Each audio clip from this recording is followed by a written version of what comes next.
Dicen que la plata no compra la felicidad, y aunque esa frase suena a consuelo de pobre, créanme, para don Elías Montoya era la pura verdad. Este señor no era simplemente rico, era dueño de media ciudad, de plantaciones de café que olían a oro molido, y de una fortuna que haría temblar a cualquier banco central. Pero vivía solo, en una mansión tan grande que el eco de sus pasos le devolvía el sonido de su propia tristeza. Don Elías era un hombre que había levantado su imperio con las uñas, desde abajo, con más astucia que suerte. Había llegado a la vejez con todo lo material, pero con el corazón más seco que el desierto de Atacama. Y el problema, el verdadero problema que le robaba el sueño, no era la falta de amor, sino la sobreabundancia de interés. Porque cuando uno tiene tanto billete, la gente a su alrededor deja de ser gente y se convierte en una bandada de gavilanes hambrientos, esperando el momento de la caída. Él lo sabía.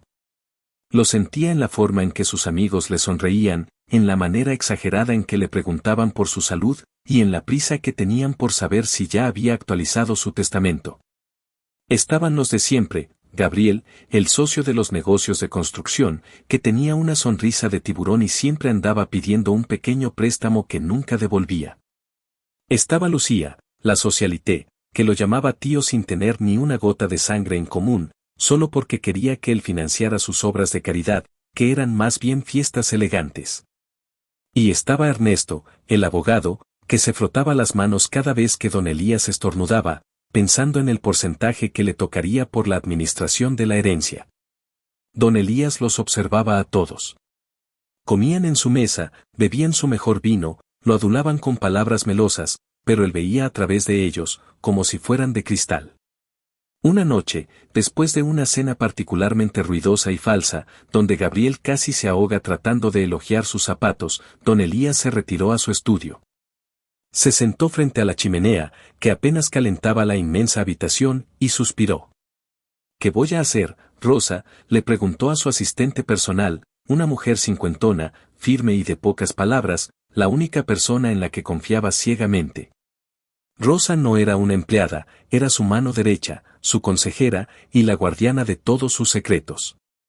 Rosa, con su calma habitual, le sirvió un té de manzanilla. Don Elías, usted sabe lo que va a pasar cuando se vaya. Son buitres. Siempre lo han sido. Pero no puedo dejarles mi vida entera, Rosa.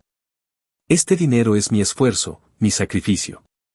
No quiero que vaya a parar a manos de gente que solo desea mi muerte para poder comprarse un yate más grande. Necesito saber, ¿hay alguien que me aprecie por ser Elías, y no por ser Montoya? Rosa se quedó callada, mirando el fuego. La verdad era dura, y ambos la conocían. Los afectos genuinos se habían marchado hacía décadas, ahuyentados por el brillo del oro. Fue en ese momento de desolación, mientras miraba las llamas moverse, que a don Elías se le encendió la bombilla. Una idea, loca, desesperada, pero brillante. Una forma de poner a prueba la verdadera fibra moral de esos que se hacían llamar sus amigos. Rosa, dijo don Elías, con una chispa en los ojos que no se veía desde hacía años. Vamos a cambiar las reglas del juego. Si ellos esperan mi muerte, les daré un adelanto de mi debilidad. Rosa lo miró, levantando una ceja. Voy a fingir que estoy completamente incapacitado. Totalmente dependiente, continuó don Elías, bajando la voz.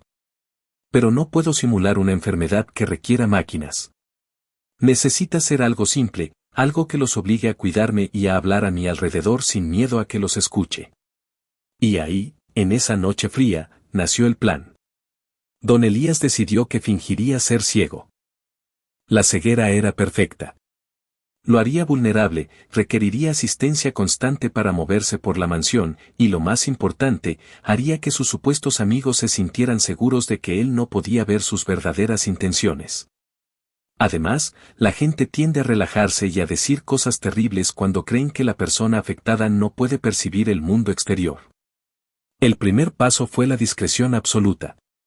Solo Rosa estaría al tanto. Esto tiene que ser creíble, Rosa. No podemos dejar cabos sueltos. ¿Y si lo descubren, don Elías? La humillación sería terrible. Si lo descubren, Rosa, entonces al menos sabré que son más inteligentes de lo que pensaba. Pero no lo harán. La avaricia los ciega más a ellos que a mí. Don Elías movió sus contactos. Llamó a su médico personal, el doctor Velázquez, un hombre de confianza al que le pagó una suma exorbitante para que mantuviera el secreto y le diera un diagnóstico médico falso, pero convincente. El diagnóstico fue neuropatía óptica súbita, algo que sonaba grave y repentino, provocado por el estrés.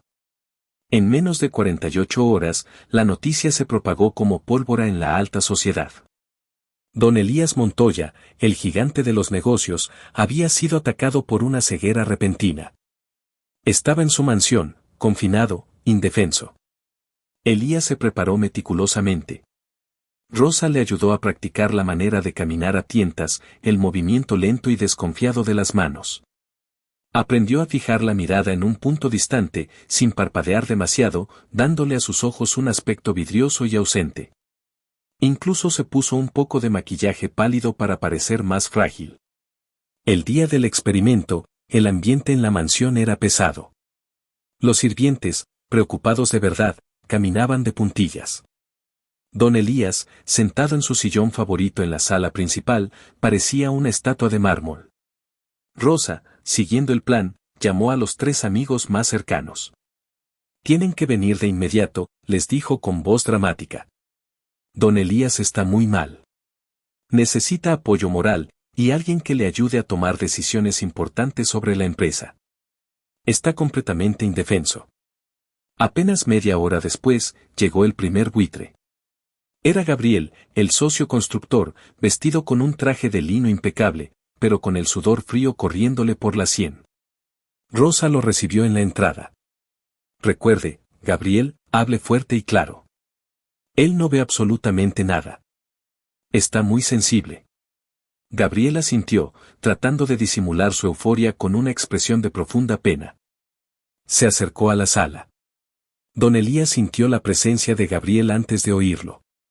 Elías estaba en silencio, con la cabeza ligeramente inclinada, simulando escuchar el vacío. Don Elías. Mi querido compadre. ¡Qué tragedia tan espantosa! Gabriel se acercó demasiado, y don Elías sintió un olor fuerte a colonia cara. Gabriel puso una mano sobre el hombro de Elías, un gesto que, viniendo de él, se sentía más como una garra. Gabriel, dijo Elías con voz baja y temblorosa, practicada a la perfección. Eres tú. No te veo, pero te siento cerca. Claro que estoy cerca, amigo mío. Siempre. ¿Cómo te sientes, de verdad? Esto es un golpe duro. Muy duro. Gabriel se sentó en el sofá de enfrente, y Elías notó que, a pesar de las palabras de consuelo, Gabriel no había bajado la voz en lo más mínimo. De hecho, sonaba casi triunfante. Elías mantuvo su papel. Estoy perdido, Gabriel. Absolutamente. No sé cómo manejar la empresa. No sé ni cómo ir al baño sin ayuda. La vida, de repente, se ha vuelto oscura. No te preocupes por la empresa, don Elías, dijo Gabriel, y Elías notó el cambio inmediato de tono. Ya no había lástima, solo pragmatismo. Para eso estamos los que te queremos. Yo puedo encargarme de las cuentas, de firmar los cheques, de supervisar las obras. Solo dame un poder notarial temporal. Lo mantendré todo en orden, hasta que te recuperes. Elías sonrió por dentro. Temporal. Claro. El primer movimiento de ajedrez ya había sido hecho. Gabriel no había tardado ni 5 minutos en intentar tomar control de su imperio. En ese momento, la puerta principal se abrió de nuevo. Entró Lucía, la socialité, envuelta en un abrigo de piel y con un bolso de diseñador. Venía llorando, pero Elías sospechaba que las lágrimas eran de cocodrilo. Elías. Mi tío adorado. Lucía se abalanzó sobre él, dándole un beso ruidoso en la mejilla, demasiado cerca para el gusto de don Elías. Lucía, mi niña, respondió Elías, fingiendo buscarla con la mano. Estoy destrozada, tío, gimoteó Lucía. Pero no te preocupes, el Señor te va a ayudar. Yo voy a rezar por ti. Y mira, te traje este libro de oraciones en braille. Es muy inspirador. Mientras Lucía hablaba de fe, Gabriel le hizo un gesto a Lucía por encima de la cabeza de don Elías, indicándole que se callara y que se sentara. Lucía, interrumpió Gabriel con sequedad, la fe está bien, pero don Elías necesita soluciones prácticas. Necesita que alguien se encargue de sus finanzas personales, de sus propiedades. Que no se las roben, ¿entiendes? Lucía, que de tonta no tenía un pelo cuando se trataba de dinero, captó la indirecta. Oh, sí, por supuesto. Yo puedo encargarme de eso, don Elías. Soy muy organizada. Me encargo de las fundaciones, de las galas. Puedo manejar tu agenda, tus donaciones. Y de paso, podríamos adelantar un poco la transferencia de esa propiedad que me prometiste para la fundación Niños sin Juguetes. Ya sabes, antes de que todo se complique con el papeleo. Elías escuchaba y sentía un frío que no venía de la chimenea. Estaban dividiendo el botín en su propia cara, asumiendo que él era una figura decorativa, un jarrón caro que solo servía para firmar papeles. Pero lo peor aún estaba por llegar, porque faltaba Ernesto, el abogado, el cerebro legal de las operaciones. Ernesto entró con una carpeta bajo el brazo, con una expresión de grave profesionalismo. Buenas tardes, don Elías. Siento mucho esta terrible situación. Ernesto no perdió tiempo en sentimentalismos. Se dirigió directamente a Gabriel y Lucía, hablando en voz baja, pero no lo suficientemente baja para que Elías no lo oyera. Necesito que me dejen a solas con don Elías por un momento, dijo Ernesto. Tenemos que discutir la situación legal de sus bienes. Si el diagnóstico es permanente, debemos asegurarnos de que la herencia esté blindada. Y de que no haya sorpresas. Gabriel refunfuñó, pero se levantó. Lucía, sin embargo, se quedó parada, mirando un cuadro en la pared. Lucía, por favor, insistió Ernesto. Lucía se acercó a don Elías, y susurró, pero su susurro era tan dramático que se proyectaba. Tranquilo, tío. Reza mucho. Yo me encargaré de que Ernesto no te engañe con las cláusulas. Yo sé que tú quieres mucho a tu sobrina favorita. Cuando finalmente se quedaron solos, don Elías se enderezó un poco en el sillón, esperando el golpe de gracia de Ernesto. Don Elías, comenzó el abogado, con un tono que mezclaba respeto forzado y superioridad. Sé que es difícil.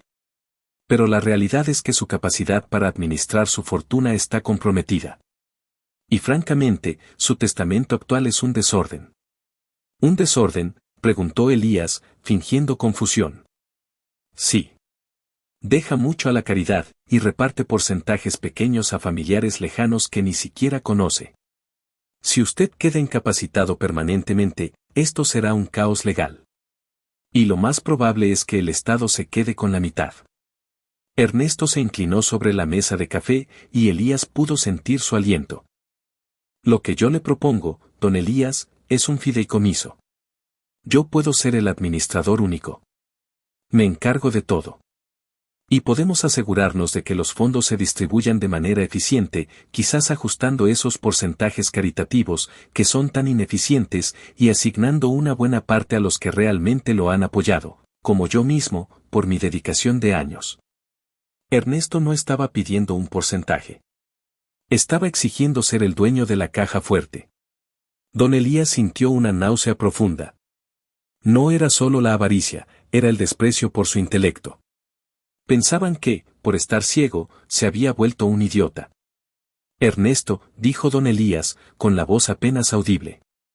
Necesito un momento para asimilar esto. ¿Podrías traerme un vaso de agua, por favor? Está sobre la mesita auxiliar, a mi derecha. Ernesto, con un suspiro de impaciencia, se levantó. Claro, don Elías. Pero piense en esto, el tiempo corre. Mañana a primera hora, firmamos los nuevos documentos. Mientras Ernesto se dirigía a la mesa de bebidas, don Elías aprovechó. Extendió la mano, que supuestamente debía estar temblorosa, y tocó el borde de la carpeta que Ernesto había dejado abierta sobre la mesa. No vio, pero sintió el relieve de las letras en la primera página. Elías no necesitaba ver para saber lo que había allí. Eran los papeles de la reestructuración de su testamento, listos para ser firmados. Ernesto regresó con el vaso de agua. Don Elías lo tomó con ambas manos, fingiendo dificultad, y bebió lentamente. Gracias, Ernesto, dijo Elías. Tienen razón. Estoy indefenso. Y necesito ayuda. Pero necesito pensarlo esta noche. Mañana por la mañana, los llamaré a todos. A Gabriel, a Lucía y a usted. Y definiremos quién se encargará de mi vida. Ernesto sonrió, una sonrisa de satisfacción que Elías sintió más que vio. Perfecto, don Elías. Mañana a primera hora estaré aquí. Descanse. No se preocupe por nada. Ahora, yo me retiro. Tengo que preparar los detalles de la transición. Cuando Ernesto se fue, dejando un rastro de triunfo en el aire, don Elías se quedó quieto por un largo rato. La farsa era agotadora, pero la información que había recolectado valía oro. Se escuchó un golpe suave en la puerta. Era Rosa. Entró en silencio. ¿Se fueron todos, Rosa?, preguntó Elías, sin moverse. Sí, don Elías. Se fueron a celebrar, me imagino. Parecían muy contentos con su tragedia. Don Elías, finalmente, abrió los ojos por completo. Sus ojos, que habían simulado estar ciegos, ahora brillaban con una mezcla de ira fría y determinación. Rosa, dijo Elías, su voz volviendo a ser fuerte y clara. Tráeme un buen café. Y mi pluma. Tengo que trabajar toda la noche. Rosa se acercó a él. Pero, don Elías, ¿va a cambiar el testamento a favor de alguno de ellos, después de lo que escuchó? Elías sonrió, y su sonrisa no tenía nada de amabilidad. Era la sonrisa de un hombre que había sido traicionado y que estaba a punto de ejecutar su venganza. No, Rosa. Lo que oí no me va a hacer cambiar el testamento a favor de ellos. Pero sí me va a hacer cambiarlo en contra de ellos. Y de una manera tan definitiva, que cuando se enteren mañana, desearán que de verdad me hubiera quedado ciego para no haber visto la trampa que les tendí. La noche cayó sobre la mansión. Mientras Gabriel, Lucía y Ernesto brindaban en algún restaurante elegante por su próxima fortuna, don Elías Montoya, el hombre que fingió ser ciego, estaba en su estudio, reescribiendo el destino de su imperio. Y lo que escribió, Rosa lo sabía, cambiaría la vida de muchas personas, incluyendo la de un humilde joven que ni siquiera sabía que existía. La primera parte del plan había terminado. La cosecha de la verdad había sido amarga, pero necesaria. Ahora venía la ejecución. Y don Elías era un maestro de la ejecución. Continúa. La mañana siguiente amaneció fría y húmeda sobre la capital, pero dentro de la mansión de don Elías, el ambiente era hirviente. El magnate, aunque exhausto por haber pasado toda la noche dictando cláusulas y revisando documentos con Rosa, mantenía su fachada de fragilidad. Se había vestido con un pijama de seda y una bata gruesa, proyectando la imagen de un hombre desvalido, casi a punto de ceder. Rosa, la mujer de hierro, se había encargado de la logística. Había llamado a los 3 interesados, citándolos a las 10 de la mañana para finalizar los detalles de la transición de poderes y para que don Elías firmara los documentos que, según ellos, les darían el control. Pero lo que Gabriel, Lucía y Ernesto no sabían era que los documentos que don Elías planeaba firmar no eran los que el abogado Ernesto había preparado. Los papeles de anoche, los que Elías había estado reestructurando con una pluma de oro, eran una obra maestra de ingeniería legal y de venganza. Mientras esperaba, don Elías se sentó en el mismo sillón, con la mirada fija en el punto de siempre, sin ver. Pero ahora, esa ceguera simulada era un escudo, un permiso para escuchar sin ser escuchado. «Rosa, ¿está todo listo?», preguntó Elías en voz baja.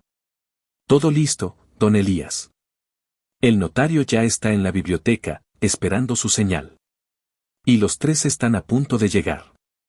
«Perfecto. Asegúrate de que, cuando entren, yo esté en silencio. Quiero que se sientan completamente seguros de que soy un objeto inútil, un mueble caro que solo necesita una firma». Y así fue. A las 10 en punto, la puerta principal se abrió con la familiar ráfaga de arrogancia. Gabriel fue el primero en entrar, con su traje planchado y un maletín de cuero. Detrás de él venía Lucía, que había reemplazado su luto dramático de ayer por una expresión de seria preocupación, aunque sus ojos brillaban de anticipación. Ernesto, por su parte, caminaba con la calma de un depredador que sabe que la presa ya está atrapada. Don Elías. Buenos días, dijo Gabriel, hablando fuerte, casi gritando, como si Elías también estuviera sordo. Buenos días, Gabriel. Buenos días a todos, respondió Elías, con un tono melancólico. Ernesto tomó la palabra de inmediato, adoptando un tono profesional y condescendiente, el de un médico que da un diagnóstico terminal. Don Elías, he traído los documentos. Son los poderes notariales y el nuevo fideicomiso de administración, tal como discutimos. Esto nos permitirá actuar rápidamente para proteger su patrimonio, mientras usted se enfoca en su salud. Lucía, que ya se había sentado muy cerca de Elías, le palmeó la rodilla. Tranquilo, tío. Nosotros nos encargaremos de que todo se haga con amor y con visión de futuro. Por cierto, Gabriel, ¿ya hablaste con el notario sobre la revaluación de la propiedad del lago? Es fundamental que esté a nombre de la fundación antes de que el tío firme esto. Gabriel asintió, sin molestarse en susurrar. Sí, Lucía. Ya lo revisé. Ernesto, ¿esa cláusula de la propiedad del lago está incluida en el paquete de firmas? Ernesto se rió entre dientes. Claro que sí. Todo está cubierto. Don Elías, con los ojos ciegos fijos en el techo, sintió como la sangre le hervía, pero se mantuvo impasible. Estaban ajustando los últimos detalles de su saqueo, como si estuvieran en el mercado. Ernesto, ¿qué tengo que firmar exactamente? Preguntó Elías con voz cansada. 3 cosas principales, don Elías. Primero, el poder general a Gabriel para manejar las cuentas de la constructora. Segundo, el traslado de la propiedad del lago a la fundación de Lucía. Y tercero, el documento clave, el fideicomiso que me nombra como administrador único de su fortuna personal. No se preocupe, es solo una formalidad. Yo le guiaré la mano. En ese momento, don Elías se permitió una pequeña y casi imperceptible sonrisa. Guiarle la mano. Antes de firmar, Ernesto, tengo una última voluntad, dijo Elías, su voz subiendo un poco de volumen, captando la atención de todos. Ayer, me sentí muy solo. Hoy, quiero que mi última voluntad se cumpla delante de ustedes. Los 3 se miraron con impaciencia. ¿Qué capricho sería ahora? ¿De qué se trata, don Elías? Preguntó Gabriel, tratando de sonar paciente. Se trata de una persona. Una persona a la que he decidido darle una pequeña ayuda. Alguien que me ha demostrado que todavía hay honestidad en este mundo. Lucía bufó suavemente. Ay, tío. ¿Otra obra de caridad? Con lo complicado que está el papeleo, ¿no cree que es mejor esperar a que nosotros administremos los fondos? No, dijo Elías con firmeza, cortando a Lucía. No puede esperar. Rosa, por favor, haz pasar a Javier. El nombre Javier resonó en la sala. Los 3 buitres se miraron, confundidos. ¿Quién era Javier? La puerta de la sala se abrió y entró un joven. No venía vestido de traje, sino con una camisa sencilla, limpia, y unos pantalones de mezclilla. Javier Rivas era un muchacho de unos 25 años, con manos fuertes, curtidas por el trabajo, y una mirada de asombro. Venía empujando una silla de ruedas que, curiosamente, estaba vacía. Javier no era un desconocido total, pero estaba fuera del radar de la alta sociedad.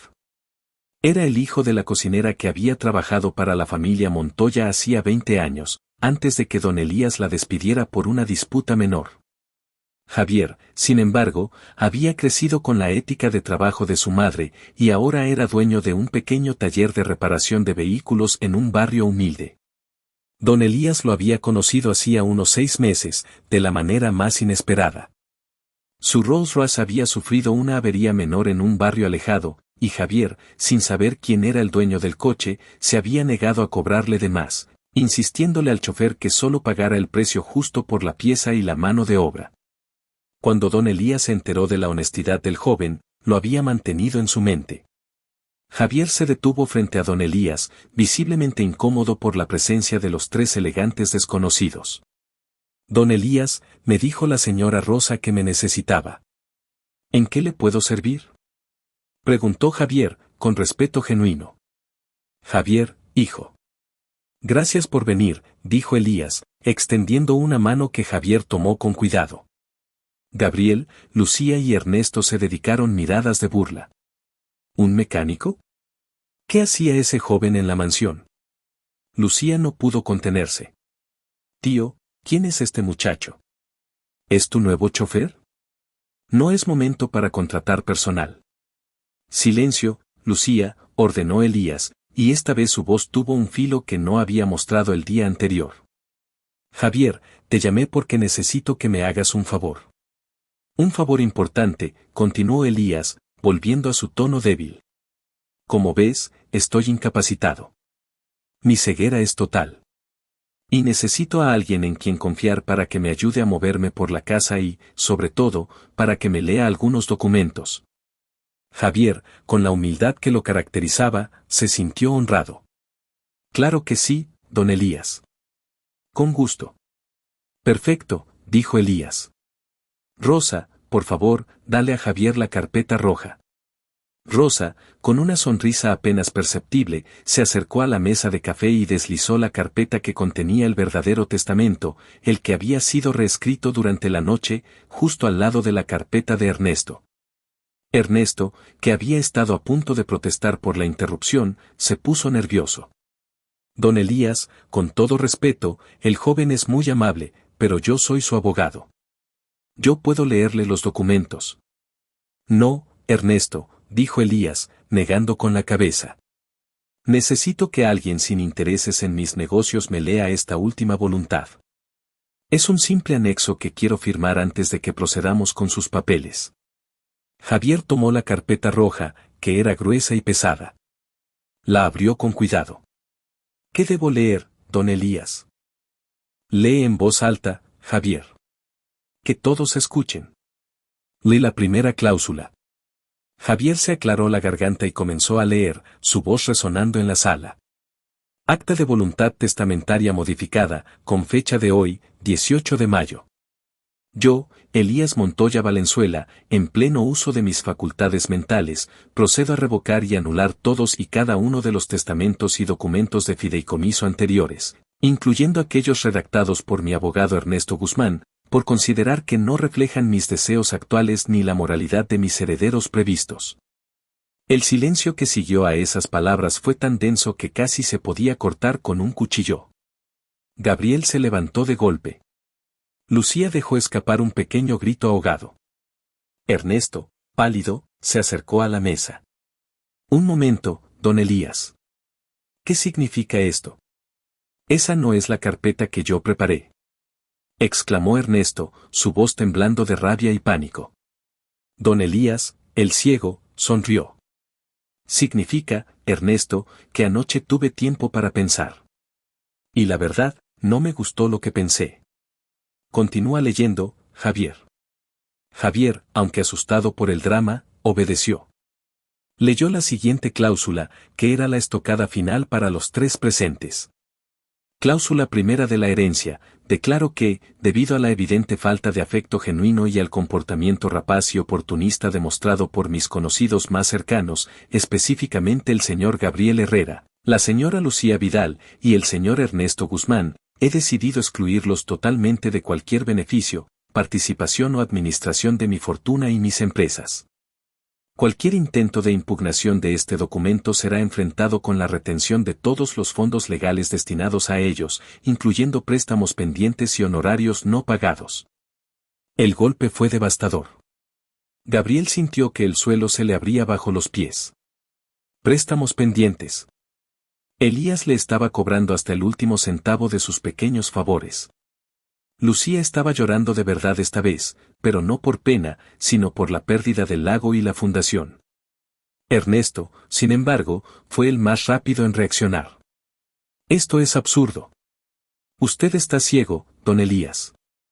Usted no está en condiciones de tomar estas decisiones. Este muchacho está leyendo una falsificación. ¿Una falsificación, Ernesto? Preguntó Elías, con una calma aterradora. Javier, lee la cláusula segunda. Javier, con la voz más firme, continuó. Cláusula segunda, nombro como único heredero universal y administrador fiduciario de mi fortuna, incluyendo la constructora Montoya y todas las plantaciones de café, al joven Javier Rivas. Esta vez, el grito vino de Gabriel. ¿Un mecánico? ¿Le va a dejar el imperio a un don nadie? Don Elías se levantó lentamente de su sillón. Y aquí vino la parte que los dejó helados. Don Elías, el hombre supuestamente ciego, se enderezó. Sus ojos, que habían estado vidriosos y fijos, se movieron. Miró directamente a los ojos de Gabriel, luego a Lucía, y finalmente a Ernesto. No, Gabriel, dijo Elías, con una voz que ya no era débil, sino poderosa y llena de autoridad. No se lo voy a dejar a un don nadie. Se lo voy a dejar a la única persona que ha demostrado tener más honestidad en un día que ustedes tres en toda una vida. Elías caminó, sin titubear, sin tantear, directamente hacia la mesa de café, ignorando a Javier, que estaba paralizado. Y en cuanto a mi ceguera, Ernesto, continuó Elías, recogiendo la pluma de su escritorio con precisión milimétrica, créame, nunca he visto con tanta claridad como en las últimas 24 horas. Elías se acercó a Javier, tomó la carpeta roja, y la colocó sobre una base de madera. Javier, ¿dónde debo firmar? Preguntó Elías, mirando el punto exacto. Javier, todavía en shock, señaló con el dedo tembloroso. Don Elías firmó con un trazo fuerte y decidido. Los tres buitres estaban en estado de negación. La ceguera era una farsa. Habían sido engañados, humillados y desheredados, todo en menos de 5 minutos. Esto es ilegal. Usted nos engañó. Gritó Lucía, su rostro ahora deformado por la rabia. Yo no los engañé, Lucía, respondió don Elías, con una sonrisa fría. Yo les di la oportunidad de demostrarme quiénes eran cuando pensaban que yo no los estaba viendo. Y créanme, lo hicieron con excelencia. Ernesto, el abogado, intentó un último movimiento desesperado. Don Elías, yo soy el único que tiene acceso a los códigos de las cuentas y los archivos de la empresa. Usted no puede hacer esto sin mi cooperación. Ah, sí, Ernesto. Elías chasqueó los dedos. En ese momento, la puerta de la biblioteca se abrió y salió un hombre de mediana edad, vestido con un traje impecable, seguido por el notario. Era el doctor Valenzuela, el mismo médico que supuestamente había diagnosticado la ceguera. Caballeros, permítanme presentarles al nuevo equipo legal. El señor Ramiro Valenzuela, especialista en derecho corporativo, y el notario mayor de la ciudad. Ellos se encargarán de la transición. Elías se volvió hacia Ernesto.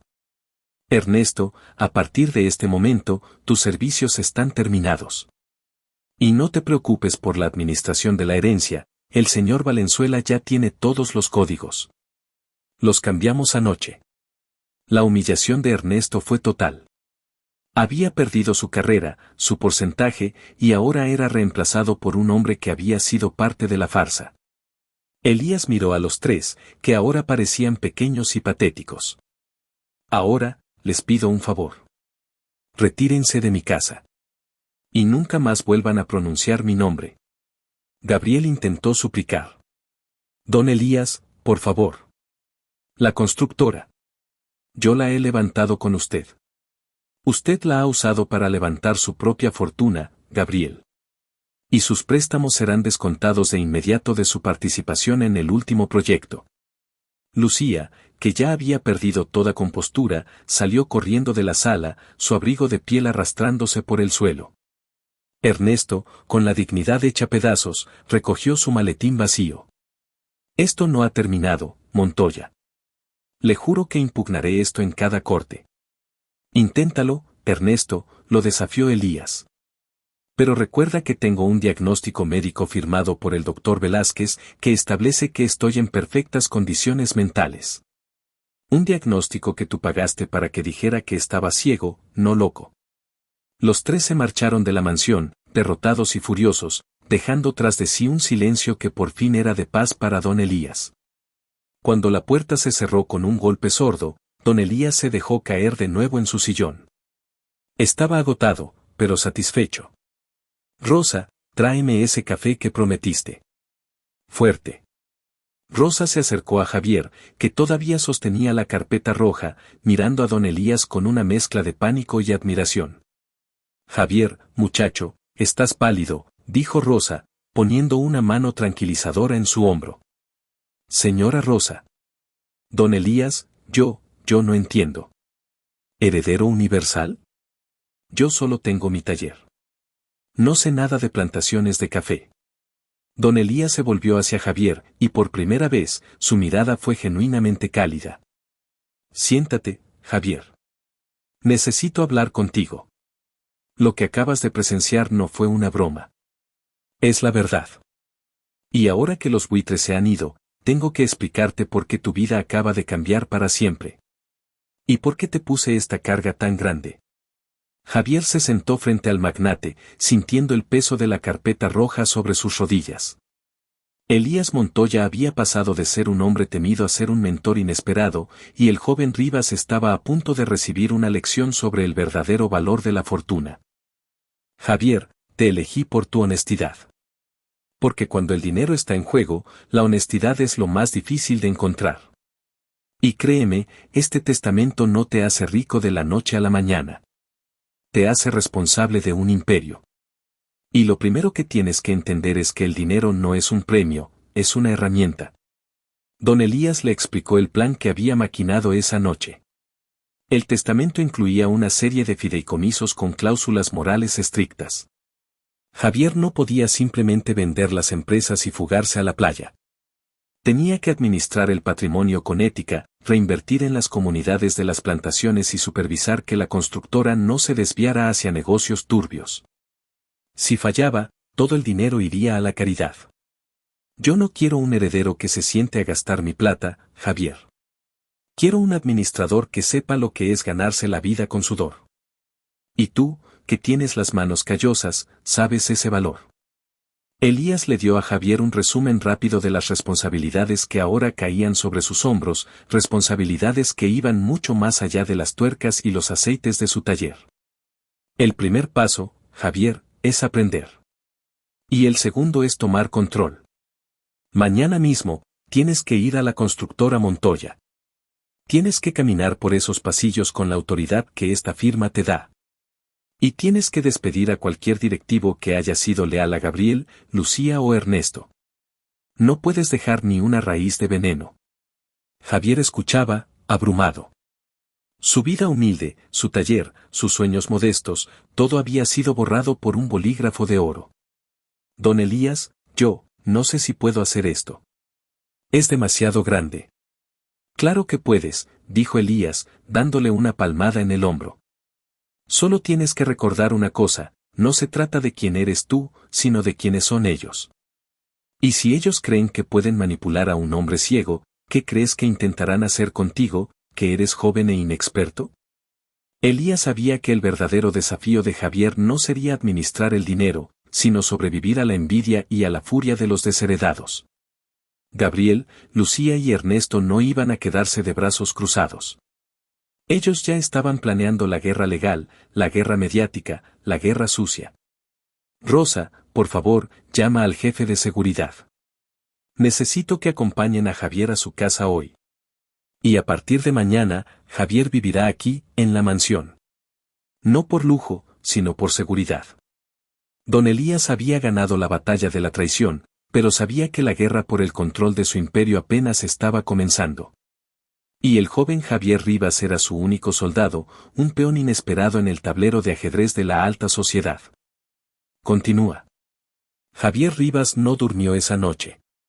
No era solo el cambio de colchón, que era tan suave que parecía tragárselo, sino el peso de lo que don Elías le había puesto encima. Se acostó en una habitación de huéspedes que era más grande que su taller entero, mirando al techo de yeso tallado, y se preguntó si todo era un sueño febril. Rosa, con la eficiencia de una general en tiempos de guerra, se había encargado de la transición.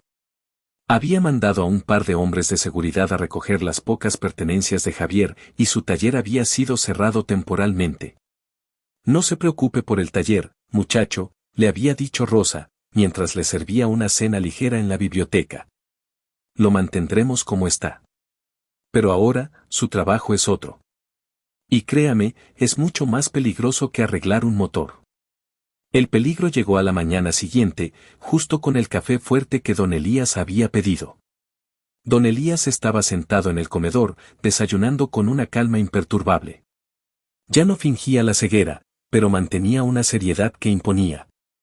Leía el periódico de la mañana, que no era un periódico cualquiera, sino la edición financiera. Siéntate, Javier, dijo Elías, señalando una silla frente a él. Hoy es el día 1. Y el día 1 es siempre el más complicado. Javier se sentó, sintiéndose como un estudiante de primer grado frente al examen final. Don Elías, no sé por dónde empezar. Me siento perdido. Las cifras, los fideicomisos. Cálmate. No te pedí que fueras un genio de las finanzas de la noche a la mañana. Te pedí que fueras honesto, y eso ya lo eres. Lo demás se aprende. Pero tienes que ser rápido, porque ya están atacando. Elías deslizó un iPad sobre la mesa, mostrando un portal de noticias de chismes de alta sociedad. El titular en letras grandes gritaba, asterisco senilidad o engaño. El magnate Montoya deshereda a sus amigos por un mecánico desconocido. Asterisco. Mira a Lucía, dijo Elías, señalando una cita en el artículo. Dice que te está usando, que eres un pobre títere manipulado por un viejo senil. Javier leyó la cita de Lucía, que sonaba perfectamente indignada, asterisco mi tío Elías no está bien. Lo están manipulando en su estado de fragilidad.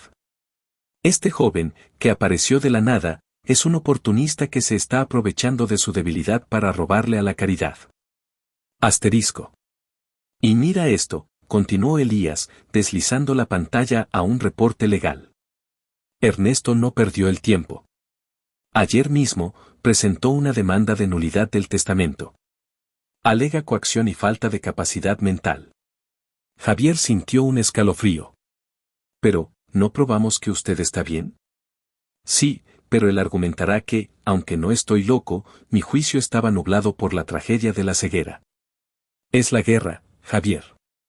Y en esta guerra, la verdad importa menos que la percepción. Don Elías se inclinó sobre la mesa. Tu tarea de hoy es simple. Tienes que ir a la constructora Montoya y tienes que despedir a 30 personas. Javier abrió los ojos de par en par. ¿30? ¿Por qué? Porque son los tentáculos de Gabriel.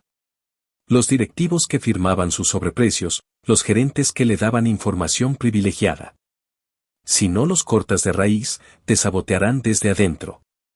Y Gabriel tiene las llaves de sus escritorios. Pero, ¿cómo voy a saber quién es quién? Yo no los conozco. Rosa te dará la lista. Y no vas a ir solo. Vas a ir con el doctor Valenzuela, el nuevo abogado. Él te guiará legalmente. Pero el que tiene que hablar, el que tiene que dar la cara, eres tú. Tienes que caminar por esos pasillos como el dueño. Si dudas, te comen vivo. Javier se levantó. Sentía el corazón latiéndole en la garganta. Ir a la constructora era como ir a la boca del lobo. ¿Y qué les digo? ¿Que vengo de parte de usted? No. Diles que vienes a limpiar la casa. Y que el que no esté dispuesto a trabajar bajo nuevas reglas de ética y transparencia, puede irse ahora mismo. Y recuerda, Javier, la plata no compra la felicidad, pero sí compra el respeto. Y tú tienes la firma para exigirlo. La mañana en la constructora Montoya fue un circo de terror. Javier Rivas, vestido con un traje nuevo, comprado apresuradamente por Rosa, entró en el lobby de mármol. El ambiente era de tensión palpable. Los empleados, que ya habían leído las noticias, se susurraban al verlo. El doctor Valenzuela, el abogado corporativo, era un hombre de unos 50 años, alto y severo, que caminaba con la seguridad de quien sabe dónde está cada cláusula de la ley. Él se encargó de la parte legal, mientras Javier intentaba controlar sus nervios. La primera reunión fue con el consejo directivo, la mayoría hombres y mujeres de mediana edad que habían trabajado con Gabriel durante años y que ahora lo miraban con una mezcla de desprecio y curiosidad. Javier se puso de pie en la cabecera de la mesa. Sus manos sudaban. Buenos días. Mi nombre es Javier Rivas. Y a partir de hoy, soy el administrador fiduciario y dueño de esta compañía. Hubo un silencio incómodo. Una mujer, la directora de finanzas, se aclaró la garganta. Señor Rivas, con todo respeto, el señor Ernesto Guzmán ha presentado una impugnación legal al testamento. Esos documentos están bajo revisión judicial. Javier recordó las palabras de don Elías: si dudas, te comen vivo. Señora, dijo Javier, tratando de sonar más seguro de lo que se sentía, mientras la corte decide si don Elías estaba ciego o no, yo tengo su firma. Y esa firma me da autoridad total para administrar los bienes. Si tiene algún problema con eso, puede hablar con el doctor Valenzuela. O puede recoger sus cosas ahora mismo. El abogado Valenzuela intervino con frialdad: cualquier acto de sabotaje o desobediencia será considerado un fraude contra el fideicomiso y será procesado con todo el rigor de la ley. Javier sacó la lista que Rosa le había dado. Empezó a leer los nombres. Señorita Salazar, gerente de compras. Usted está despedida.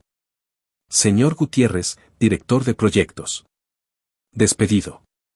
Javier no sabía quiénes eran esas personas, pero sabía que eran las piezas que sostenían la red de corrupción de Gabriel. Leyó los nombres uno por uno, y en cada despido, la tensión aumentaba. Los directivos se levantaban, algunos furiosos, otros llorando, pero todos se iban. Cuando terminó, la sala estaba medio vacía. Javier se sentó, sintiendo que acababa de correr una maratón. Bien hecho, Javier, dijo Valenzuela con un asentimiento. Ha demostrado que no tiene miedo a ensuciarse las manos. Ahora, la parte difícil, tienen que ir a la prensa.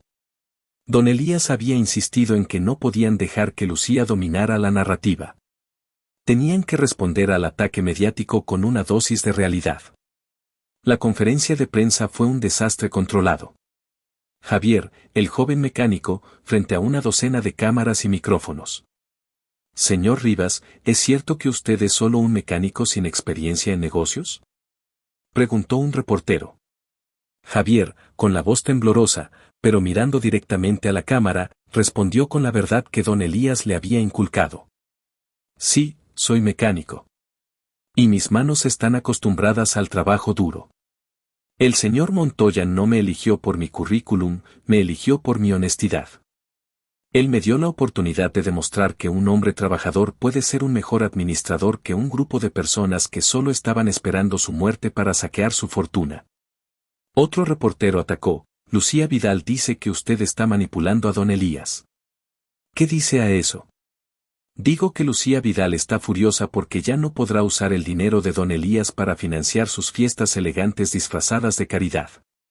Y si el señor Montoya está senil, ¿por qué los tres ex amigos estaban tan ansiosos por que firmara los papeles de control ayer mismo?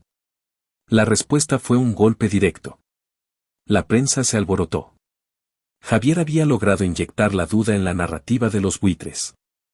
Esa noche, de regreso en la mansión, don Elías no estaba leyendo las noticias, estaba escuchando la radio, una estación de análisis político.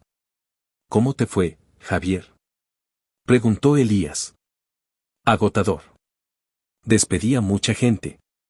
Y me sentí como un impostor frente a las cámaras. Perfecto. Sentirse incómodo es la única forma de crecer. Hiciste lo que tenías que hacer. Ahora, escucha esto. Elías subió el volumen de la radio. Un analista discutía la situación. Asterisco, la jugada de don Elías Montoya es brillante o completamente irresponsable. Lo que queda claro es que el joven Rivas, el mecánico, ha desnudado la avaricia de la élite en un solo día. La opinión pública, cansada de los millonarios corruptos, está del lado de Montoya y su nuevo heredero. Asterisco. ¿Ves?, dijo Elías, apagando la radio. Tu honestidad es tu mejor activo, Javier. Ellos tienen abogados y contactos. Tú tienes el apoyo de la gente, y eso, a veces, vale más que 1000 demandas. Sin embargo, Elías sabía que la verdadera batalla legal apenas comenzaba. Ernesto Guzmán no se iba a rendir. La semana siguiente fue un torbellino de lecciones. Don Elías se convirtió en un profesor implacable. Pasaban horas en el estudio, revisando contratos de plantaciones de café, entendiendo las complejidades de la exportación y, lo más importante, aprendiendo a leer entre líneas. Un contrato no solo dice lo que tienes que hacer, Javier. Dice dónde te pueden engañar, explicaba Elías, señalando una cláusula de un préstamo hipotecario. Gabriel siempre metía aquí los intereses ocultos. Javier absorbía la información como una esponja, pero el contraste entre su vida anterior y la actual era brutal. Extrañaba el olor a aceite quemado, el sonido de las herramientas, la simplicidad de saber que si algo estaba roto, él podía arreglarlo con sus manos. Ahora, estaba tratando de arreglar un imperio podrido. Mientras Javier se sumergía en las finanzas, el ataque de los desheredados se intensificó. Ernesto, utilizando todos sus contactos en el Poder Judicial, logró que el juez aceptara la impugnación y congelara temporalmente una parte significativa de los activos, incluyendo las cuentas personales de don Elías y las ganancias de las plantaciones de café. No pueden tocar las cuentas operativas de la constructora, gracias a la reestructuración que hicimos anoche, explicó Valenzuela por teléfono a Elías, pero nos han golpeado fuerte en la liquidez. Quieren asfixiarnos. Don Elías estaba preparado para esto. Javier, ¿recuerdas lo que te dije sobre los buitres? Ellos atacan donde creen que estás débil. Y ahora creen que estamos sin plata para pagar los abogados. ¿Y qué hacemos? Vamos a demostrarles que se equivocan. Rosa, llama a mi banquero personal. Y dile que necesito que transfiera el fondo de emergencia a una cuenta nueva, a nombre de Javier Rivas. Elías había guardado una reserva de dinero, totalmente separada del entramado corporativo, para emergencias personales. Era un fondo que ni Ernesto conocía. Pero, don Elías, eso es su ahorro personal, protestó Rosa. Es mi munición, Rosa. Y la guerra lo necesita. Elías se volvió hacia Javier. Esta es tu primera prueba de fuego, muchacho.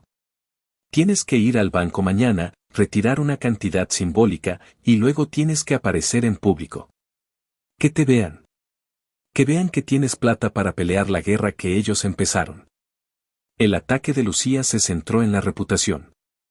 Ella, con su red de socialites, empezó a difundir rumores sobre la vida personal de don Elías, que estaba gravemente enfermo de algo más que ceguera, que había despilfarrado su fortuna en amantes secretas, y que Javier era su hijo bastardo recién descubierto. Es sucio, don Elías, dijo Javier, leyendo un artículo de revista que insinuaba que él era un gigoló. Es el precio de la plata, Javier.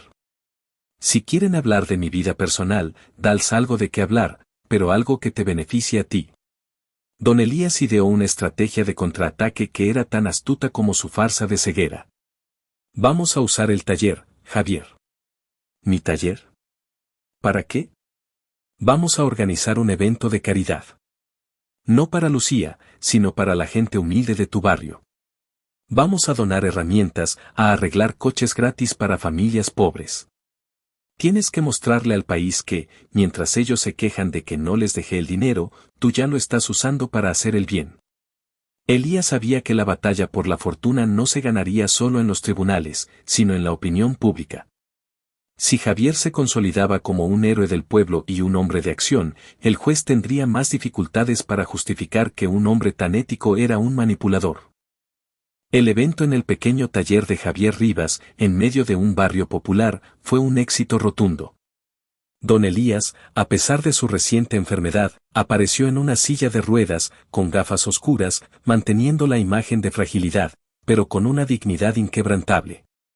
Rosa lo empujaba, y Javier estaba a su lado, con su camisa de mecánico, pero con la prestancia de un líder. La prensa, que había acudido en masa esperando un escándalo, se encontró con una escena de genuina caridad. Javier, con sus propias manos, ayudaba a reparar un vehículo, mientras don Elías, con una voz baja pero firme, hablaba de la importancia de la honestidad y el trabajo duro. Miren estas manos, dijo don Elías a los reporteros, señalando las manos de Javier. Estas son las manos que construyen un país.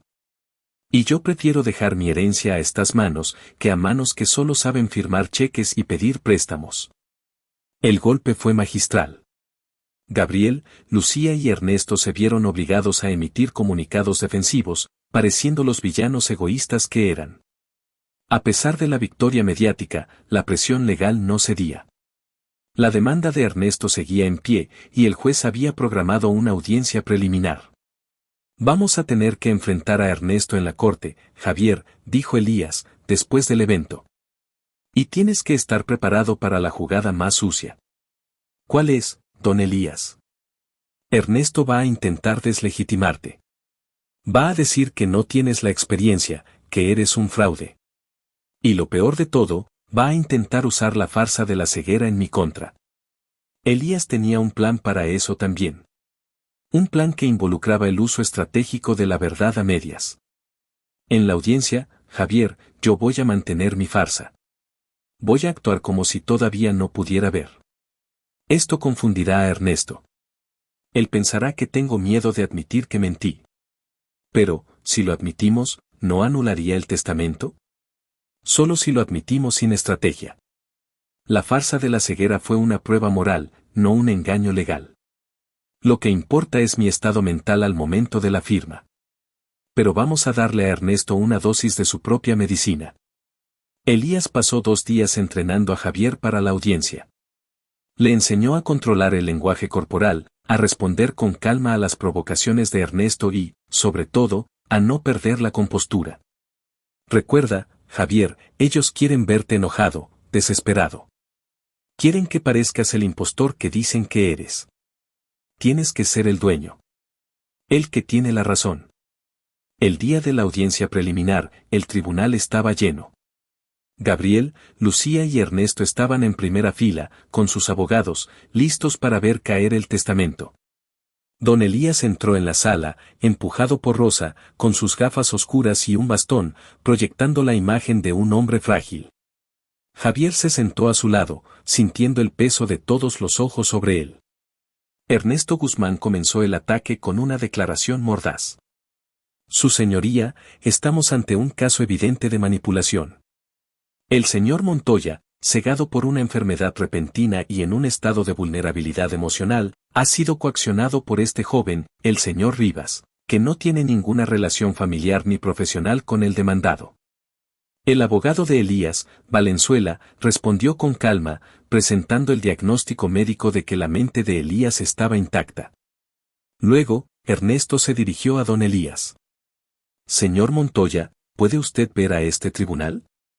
Don Elías, con una voz débil, respondió, no, señor Guzmán. Todo es oscuridad. Ernesto sonrió, triunfante. Y en esa oscuridad, ¿cómo pudo usted, sin ver los documentos, discernir que el testamento que firmó era auténtico? ¿Cómo puede estar seguro de que este joven no le leyó algo distinto a lo que realmente firmaba? Elías mantuvo su papel. Confié en mi asistente, Rosa. Y confié en la honestidad del joven Rivas. Ernesto se burló. Honestidad. Su señoría, el señor Montoya ha sido víctima de una farsa. Entonces, Ernesto apuntó a Javier. Señor Rivas, ¿es usted consciente de que, si se demuestra que el señor Montoya estaba incapacitado, usted podría ser acusado de fraude? Javier se mantuvo firme. Soy consciente. Y estoy aquí porque sé que don Elías estaba en pleno uso de sus facultades. Él me eligió porque los que supuestamente lo querían, solo lo veían como un cheque en blanco. Ernesto, desesperado por obtener una admisión, cometió un error. Señor Montoya, ¿es posible que usted haya fingido su ceguera para engañar a sus amigos? Elías se quedó en silencio por un momento dramático. La sala entera contuvo la respiración. Señor Guzmán, respondió Elías, todavía con los ojos detrás de las gafas oscuras, si usted cree que fingí la ceguera, entonces usted me está acusando de ser un genio astuto y calculador. Y si soy astuto y calculador, entonces mi testamento es totalmente válido. Elías hizo una pausa, y luego lanzó el golpe final, sin dejar de fingir que no veía. Lo que sí le puedo decir, señor Guzmán, es que, en la oscuridad, uno escucha con mucha más claridad. Y lo que escuché de mis supuestos amigos me confirmó que mi decisión de desheredarlos fue la más lúcida de mi vida. El juez, visiblemente impresionado, golpeó el mazo.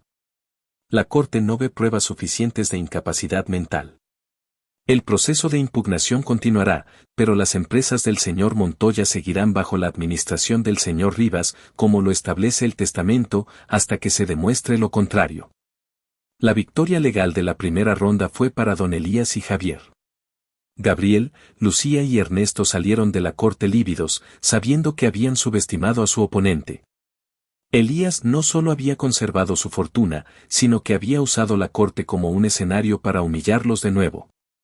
Esa noche, de vuelta en la mansión, don Elías se quitó las gafas oscuras. Estaba cansado, pero sonriente. Lo has hecho bien, Javier. Eres un buen actor y un mejor administrador. Pero ahora viene la parte que más me preocupa. ¿Qué es, don Elías? Ellos ya no pueden atacarte legalmente de forma fácil. Así que irán a lo personal. Y cuando la gente pierde su fortuna, el rencor se convierte en obsesión. Elías miró a Javier con seriedad. Tienes que entender que estos tres no solo perdieron dinero. Perdieron su estatus, su reputación, su futuro. Y ahora te odian a ti, Javier. Te odian con la furia del desheredado. Tienes que estar preparado, porque la guerra sucia apenas comienza, y no se detendrá hasta que te vean caer. Elías tenía razón. La venganza de los buitres no se limitaría a los tribunales. Ya estaban planeando cómo destruir a Javier Rivas, no solo como administrador, sino como persona. Y el primer paso sería encontrar el punto débil del joven mecánico. Continúa. Don Elías tenía razón, como casi siempre la tenía cuando se trataba de la maldad humana. La victoria en la corte no fue el final del juego, sino el pitido inicial de la parte más sucia. Gabriel, Lucía y Ernesto no eran gente de rendirse. Habían perdido el acceso a millones, y esa pérdida no solo les dolía en el bolsillo, sino en el orgullo. Habían pasado de ser la élite de la ciudad a ser los bufones humillados por un viejo y un mecánico. Apenas se cerró la puerta de la sala de audiencias, los tres se reunieron en un reservado de un club exclusivo. No estaban brindando, estaban planeando una masacre. Es una burla. Escupió Gabriel, golpeando la mesa con el puño. Su cara estaba roja de furia. El viejo no está ciego. Nos engañó. Lucía, que había estado retocándose el maquillaje para ocultar las lágrimas de rabia, asintió con furia contenida. Nos hizo parecer unos idiotas codiciosos. Y ese patán del mecánico, ese Rivas. Me llamó mentirosa delante de las cámaras. Lo voy a destruir. Ernesto, el abogado, que había perdido no solo la herencia sino su reputación profesional, mantenía una calma fría y peligrosa. Calma. Las emociones no nos sirven ahora. Elías nos ganó la batalla legal porque tenía la verdad de su lado, aunque fuera una verdad manipulada. Él puede ser un genio astuto, y legalmente, es difícil anular el testamento sin una prueba irrefutable de coacción, que no tenemos. Entonces, ¿qué hacemos, Ernesto? ¿Nos quedamos de brazos cruzados mientras ese don nadie se sienta en mi oficina? Preguntó Gabriel, casi gritando. No. Ahora vamos a la guerra personal. Elías es inmune, está protegido por su dinero y su asistente. Pero el muchacho, Javier Rivas, es un blanco fácil. Es joven, inexperto y, sobre todo, tiene una vida que no ha pasado por el filtro de la alta sociedad. Ernesto explicó su plan con una voz siseante.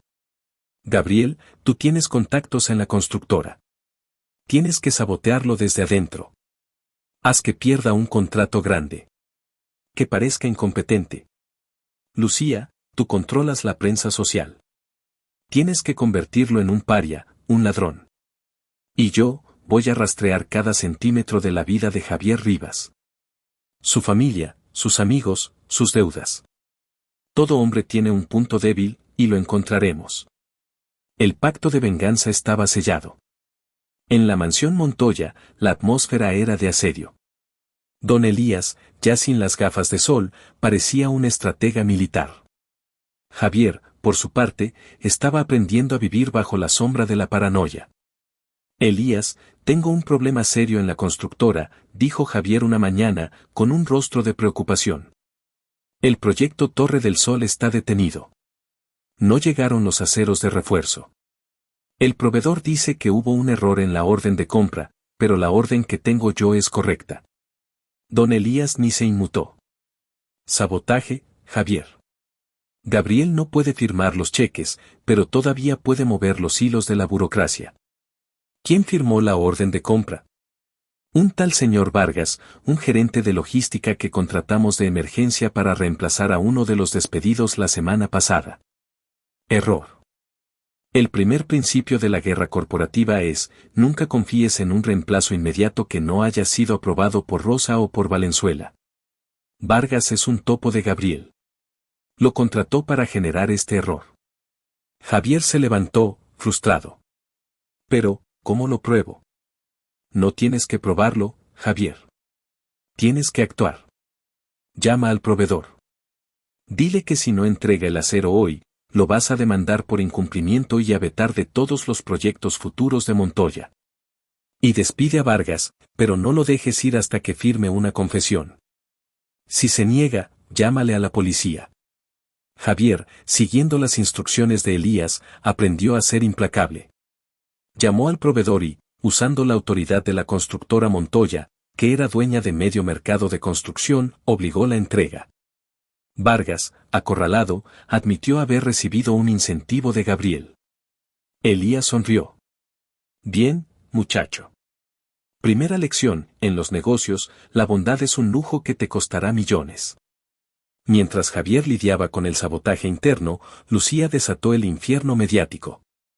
La columna de chismes más leída de la ciudad publicó un extenso perfil de Javier Rivas, titulado, El lodo bajo las uñas del nuevo millonario. El artículo, escrito con veneno puro, insinuaba que Javier tenía deudas de juego, que había evadido impuestos en su taller y que su madre había sido despedida por Elías por robo. Lucía había usado medias verdades y mentiras completas para pintar a Javier como un delincuente de poca monta con suerte. Mire esto, don Elías, dijo Javier, leyendo un titular en línea, ¿quién es el verdadero padre de Javier Rivas? Los rumores de un secreto de Elías Montoya.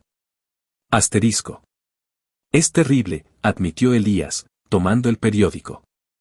Lucía está tratando de desmoralizarte y de confundir al juez.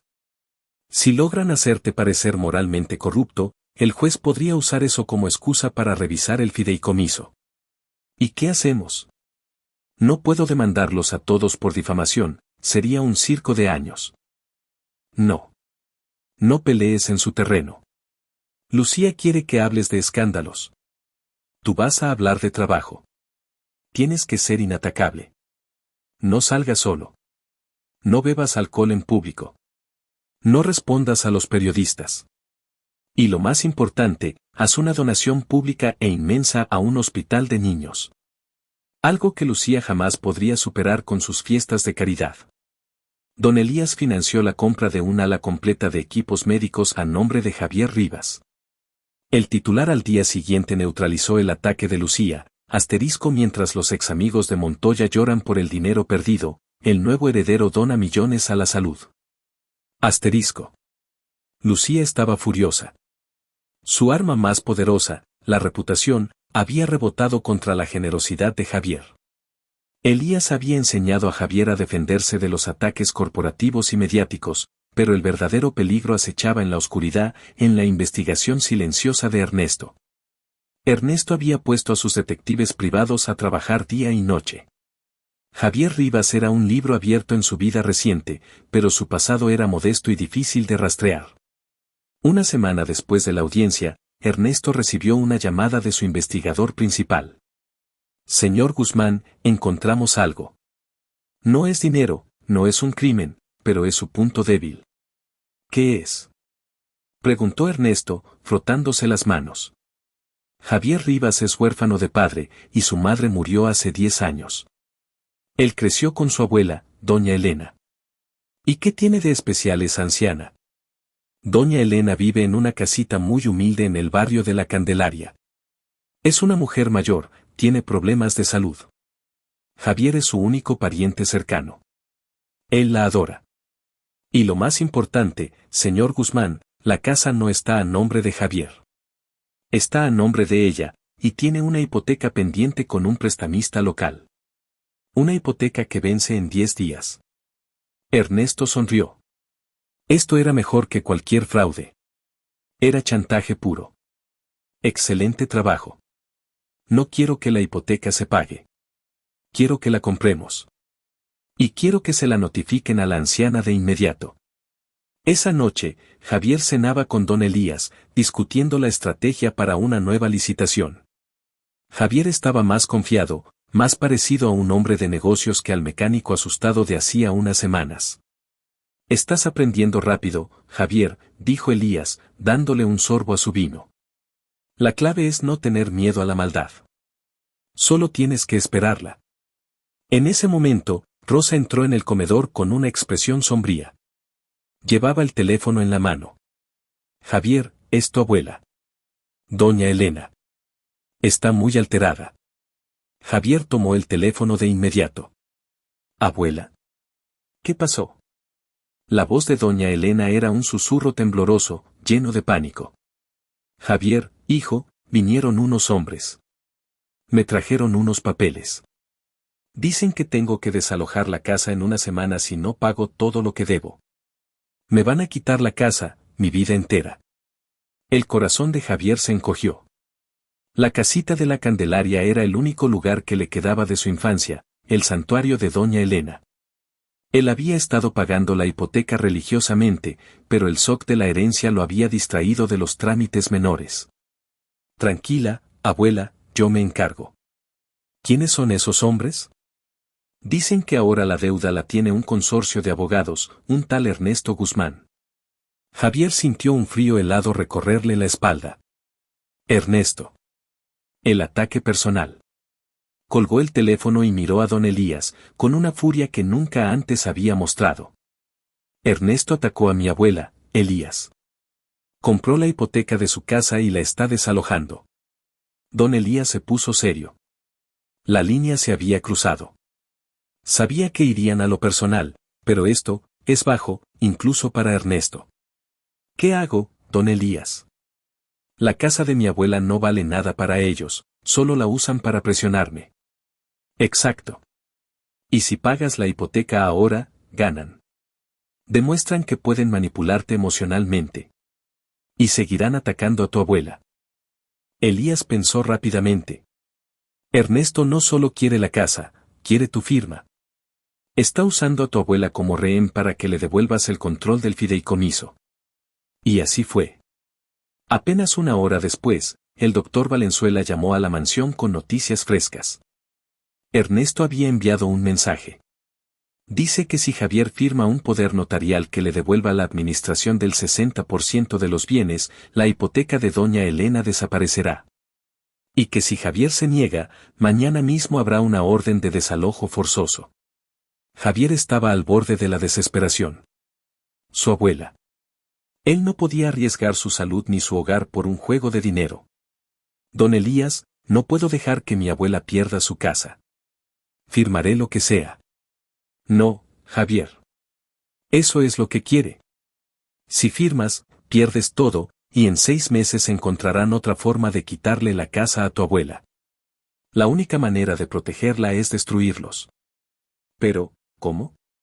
¿Cómo hago eso antes de que la desalojen? Solo tenemos una semana. Elías se levantó de la mesa, su mirada fría y calculadora. Vamos a jugar al juego de Ernesto, pero con nuestras reglas. Él quiere que te muestres débil, que firmes por pánico. Vamos a darle lo que quiere, pero de una forma que no espera. ¿Qué tiene en mente? Vamos a usar tu abuela como cebo. Y vamos a usar la prensa. Don Elías y Rosa pasaron la noche elaborando el contraataque, que era la jugada más arriesgada de todas. Era un plan que requería que Javier pusiera a su abuela en el centro del huracán mediático y legal, pero que, si funcionaba, acabaría de una vez por todas con la amenaza de los buitres. A la mañana siguiente, Javier fue a visitar a doña Elena en la Candelaria. La anciana estaba sentada en su mecedora, rodeada de cajas de cartón, llorando. Abuela, no llores. No te van a sacar de aquí. Hijo, estoy asustada. ¿Cómo vas a pagar tanto dinero? Javier se arrodilló a su lado. No te preocupes por el dinero. Elías y yo tenemos un plan. Pero necesito que confíes en mí. Necesito que hagas algo muy importante. Javier le explicó el plan de Elías, una jugada pública y desesperada que expondría la maldad de Ernesto ante toda la ciudad. Doña Elena, a pesar de su fragilidad, tenía el coraje de las mujeres que han vivido una vida de lucha. Si es para que ese hombre no le quite la plata que te dejó don Elías, yo hago lo que sea, hijo. El plan comenzó a ejecutarse esa misma tarde. El doctor Valenzuela, el abogado de Elías, convocó una conferencia de prensa de emergencia frente a la casa de doña Elena en la Candelaria, un barrio popular que rara vez veía cámaras de televisión. Javier, con un semblante de angustia genuina, se puso frente a los micrófonos, mientras doña Elena, envuelta en un chal, se sentaba visiblemente frágil en el porche. Hemos convocado esta conferencia para exponer la cobardía y la bajeza moral de los que han sido excluidos del testamento de don Elías Montoya, comenzó Javier, su voz cargada de emoción. El señor Ernesto Guzmán no pudo ganarnos en la corte, así que ahora está atacando a mi familia. Javier explicó la situación de la hipoteca, revelando que Ernesto había comprado la deuda para extorsionar al heredero y forzarlo a entregar el control del imperio Montoya. Aquí está mi abuela, doña Elena. Una mujer que ha trabajado toda su vida y que ahora, por la avaricia de un hombre, está a punto de perder su hogar. Ernesto Guzmán está usando a una anciana indefensa como rehén para robar una fortuna. La prensa enloqueció. La imagen del joven heredero, el mecánico, defendiendo a su abuela humilde contra el abogado millonario, era oro puro para los medios. La opinión pública se volcó completamente a favor de Javier. Pero la jugada de don Elías no terminó ahí. Tenía que ser más que una simple denuncia pública. Señor Rivas, ¿qué hará ahora? ¿Pagar la hipoteca para salvar a su abuela? Preguntó un reportero. Javier miró directamente a la cámara. No. No le daré el gusto de usar el dinero de don Elías para premiar su maldad. Así que hemos decidido hacer algo más. Javier se volvió hacia su abuela. Abuela, quiero que le digas a todos lo que vas a hacer. Doña Elena, con voz firme, se puso de pie. Yo no voy a dejar que un bandido me quite mi casa. Pero tampoco voy a dejar que mi nieto ceda al chantaje. Así que, yo misma voy a donar mi casa a la caridad. El impacto fue brutal. La anciana estaba donando su única propiedad, en riesgo de desalojo, para evitar que su nieto fuera extorsionado. A partir de hoy, declaró Javier, la casa de mi abuela será el primer centro de capacitación de la nueva Fundación Montoya, un taller de mecánica para jóvenes de bajos recursos. Javier sacó un cheque gigante, un cheque de utilería, para las cámaras, pero con un valor real. Y yo, como administrador de la fortuna Montoya, pagaré la hipoteca con el dinero del fideicomiso. Pero no para el señor Guzmán. Este cheque va directamente al banco, y el dinero de la hipoteca será transferido a una cuenta que usaremos para demandar a Ernesto Guzmán por extorsión y abuso de poder. La estrategia era perfecta. Javier había salvado la casa de su abuela, la había convertido en un activo de caridad, lo que fortalecía su imagen ante el juez, y había usado la situación para abrir un nuevo frente legal contra Ernesto. Ernesto, que estaba viendo la transmisión desde su oficina, lanzó su teléfono contra la pared. Estaba expuesto, humillado y ahora enfrentaba cargos de extorsión. Gabriel y Lucía, al ver el desastre, se distanciaron de inmediato de Ernesto, temiendo ser arrastrados por su caída. La guerra sucia había fracasado estrepitosamente. La victoria en el caso de doña Elena fue el punto de inflexión. El juez, presionado por la opinión pública y las pruebas de la extorsión de Ernesto, falló a favor de la validez del testamento de don Elías. La administración del Imperio Montoya quedaba permanentemente en manos de Javier Rivas. Ernesto Guzmán fue suspendido de la abogacía e investigado por fraude. Gabriel, al ver que su red de corrupción estaba desmantelada, huyó del país antes de que las autoridades corporativas pudieran auditar completamente sus transacciones. Y Lucía, sin la financiación de Elías ni la compañía de sus ex amigos, se desvaneció de la escena social, obligada a vender sus propiedades para pagar deudas. Don Elías, sentado en su estudio, leyó los titulares de la Victoria. Se sentía ligero, como si una carga de décadas se hubiera levantado de sus hombros. Javier entró en el estudio, ya no vestido de traje, sino con una camisa casual. Estaba cansado, pero con una paz profunda. Ganamos, don Elías. De verdad ganamos. Ganaste, Javier. Tú fuiste la cara de la honestidad. Pero no podría haberlo hecho sin usted. Claro que sí. Solo necesitabas un empujón. Y un motivo real.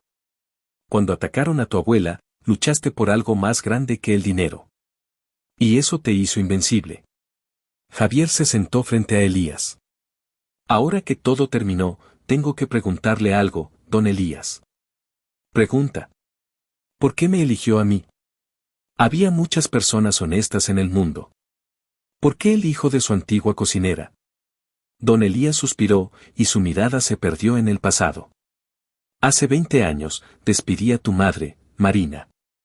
Fue por una tontería, una jarra de cristal rota. Yo estaba estresado, era joven, y fui cruel. Ella me miró y me dijo, don Elías, usted tiene todo el dinero del mundo, pero la única cosa que no puede comprar es el respeto que yo me he ganado con mi trabajo. Elías se humedeció los labios. Cuando tú me arreglaste el coche, Javier, y te negaste a cobrarme de más, vi a tu madre en tus ojos. Vi la misma dignidad. Y me di cuenta de que mi vida entera había sido una búsqueda de esa dignidad que yo había despreciado. Yo no sabía esa historia. Tu madre nunca quiso que lo supieras. Pero yo sí. Y cuando fingí estar ciego, y escuché a esos buitres, supe que no podía dejar mi vida a la avaricia. Tenía que dejarla a la dignidad. Y esa dignidad, Javier, la heredaste tú. Elías sonrió. Ahora tienes un imperio que administrar. No es tuyo, es de la gente que trabaja en él. Tu misión es ser un buen administrador, no un millonario. Javier asintió, entendiendo finalmente la magnitud del legado. ¿Y usted, don Elías? ¿Qué va a hacer ahora? Ahora, Javier, voy a hacer algo que no he hecho en años. Voy a descansar. Y voy a viajar. Tengo una isla pequeña que compré hace mucho, que nadie conoce. Quiero ir allí, sentarme en la playa y ver la vida sin tener que fingir que estoy ciego para ver la verdad. Elías se levantó y caminó hacia la ventana, sin necesidad de bastón. Rosa ya tiene los boletos. Pero antes de irme, hay una última cosa. Elías se volvió hacia Javier. Esta noche, la mansión es tuya. Invita a tu abuela. Haz una fiesta. Pero no una fiesta de millonarios. Una fiesta de gente honesta. Invita a tus amigos del taller. Que vean que un hombre honesto puede sentarse a la mesa de los poderosos. Javier, conmovido, sintió que las lágrimas se le agolpaban en los ojos. Gracias, don Elías. No me agradezcas. Gánatelo. Al atardecer, don Elías Montoya, el hombre que había fingido ser ciego para ver la verdad, se subió a un helicóptero en el jardín trasero. Solo lo despidió Rosa. Javier, de pie en el gran salón de la mansión, miró a su abuela, que estaba sentada en el sofá de seda, riéndose con Rosa. Afuera, en el jardín, los amigos de Javier del taller, los mecánicos, los electricistas, la gente humilde de la Candelaria, se preparaban para la fiesta.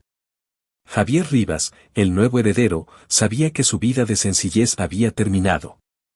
Pero ahora, su misión era construir un imperio basado en la única cosa que don Elías no había podido comprar, la verdad. La historia del magnate que fingió la ceguera se convirtió en una leyenda en la alta sociedad. Una leyenda que recordaba a todos que, a veces, la forma más efectiva de ver la verdadera naturaleza de las personas es cerrar los ojos y escuchar lo que dicen cuando creen que nadie está mirando. Continúa.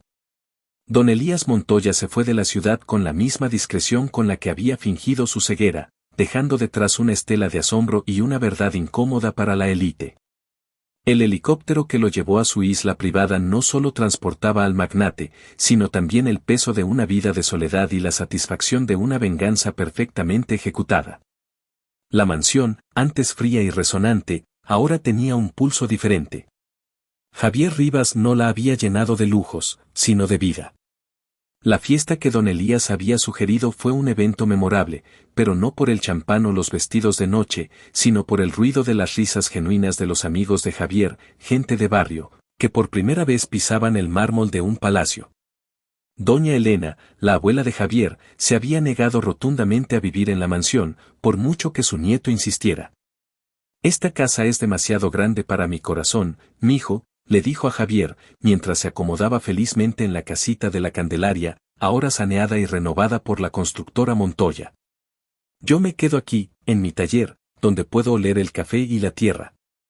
Y así, la casa de doña Elena, que había sido el cebo en la trampa de Ernesto, se convirtió en la sede de la Fundación de Oficios Técnicos Montoya, un centro que enseñaba a jóvenes sin recursos el arte de la mecánica y la electricidad.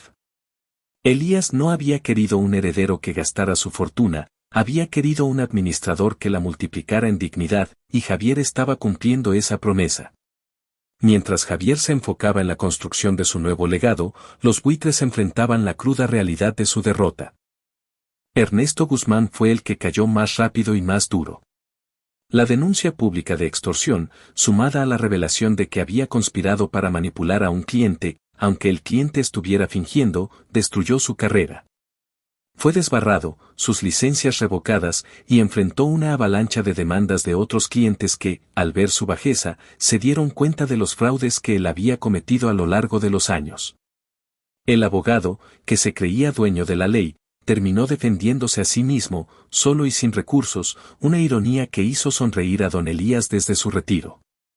Gabriel Herrera, el constructor con sonrisa de tiburón, no tuvo mejor suerte.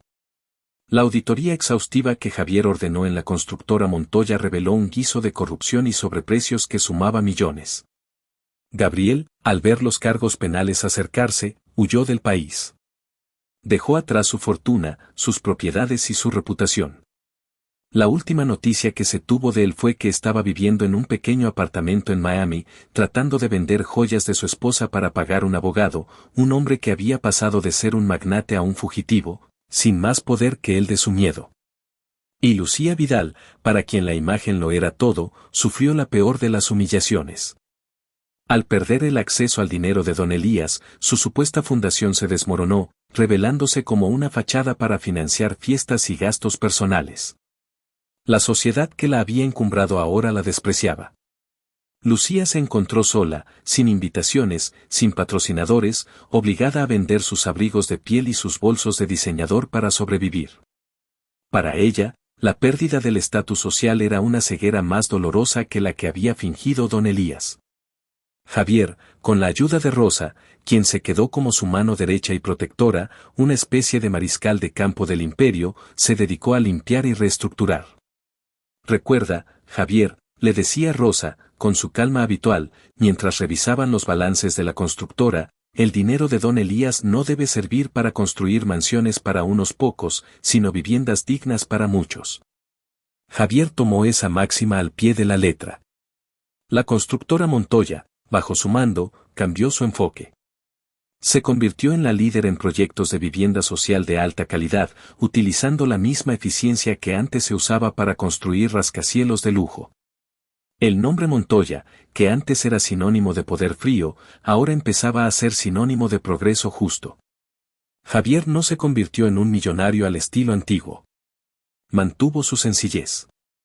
Seguía visitando su viejo taller, aunque ahora lo hacía para supervisar a los jóvenes que aprendían un oficio. Seguía vistiendo ropa cómoda, aunque de mejor calidad. Y lo más importante, nunca olvidó la lección de la ceguera. Un año después de la gran farsa, Javier estaba sentado en el sillón favorito de don Elías, el mismo sillón desde donde había fingido no ver. La sala principal de la mansión ya no era un mausoleo, era un lugar de trabajo lleno de planos y documentos. Rosa entró, sosteniendo una postal. Llegó esto para usted, Javier. De un lugar llamado Isla Escondida. Javier tomó la postal. Era una imagen borrosa de una playa solitaria, con palmeras. No había dirección de remitente ni sello. Solo unas pocas palabras escritas a mano, con la caligrafía inconfundible de don Elías. Asterisco: el sol aquí es brillante. Pero la vista es mejor. Cuida el negocio, muchacho. Y no olvides, no necesitas cerrar los ojos para ver la verdad, si ya sabes dónde buscarla. Asterisco. Javier sonrió. Entendió el mensaje. Elías no solo le había dejado un imperio, le había dejado la perspectiva necesaria para mantenerlo. El joven mecánico, que había sido puesto a prueba por la avaricia de la alta sociedad, no solo había sobrevivido, sino que había prosperado. Había demostrado que la riqueza, en manos de la honestidad, puede ser una fuerza para el bien. Y así termina la historia de don Elías Montoya, el hombre que fingió estar ciego por un día. Dicen que perdió su fortuna al desheredar a sus amigos, pero la verdad es que la multiplicó, al sembrarla en el corazón de un joven que, al contrario de la élite, nunca había necesitado el dinero para saber lo que era el verdadero valor de las cosas. La plata no compra la felicidad, es cierto, pero la verdad, aunque duela, compra la paz. Y don Elías, por primera vez en su vida, la había encontrado.